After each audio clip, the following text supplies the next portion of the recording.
تماشاوانی گودار نشا و هفته که گله کی مهم و گرینگه چونکی 23000 نخوش لهویال نقلا لباتن لولا او لبات و ارگان جان مروا گله کی حوجداری به وهیه ایجا جبر وه که هم بالد کشین سره و هم جی گلک امبیجن دروشن گله کی خطر ده خوازم که هر کس ببه بخشتر ایجا جبر وه که جی کسین کدنا وانا ده هری زده لبنده لباتانه نخوشن گرچ کنه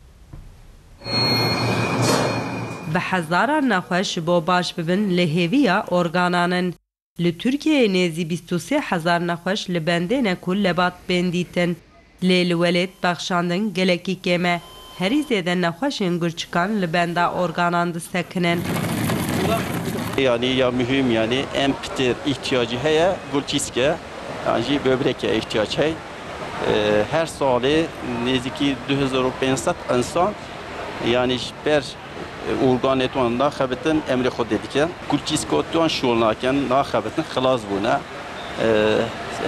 haftiye 2-3 roja dişine diyalize جبوان نخوشان جی بخشاندن لباتان گلکی گرینگه بنده ارگان هیا جنکا منه اوه تامیان 29 سالت کفته دیالیزی ارگان نقلی beklemiş به yalnız organ çününe.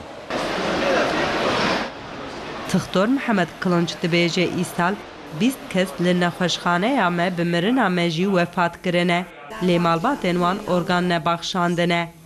Van 20 insana çu kesî nexweşê xwe organê wan neda çu kesî. Ama bexş nekir.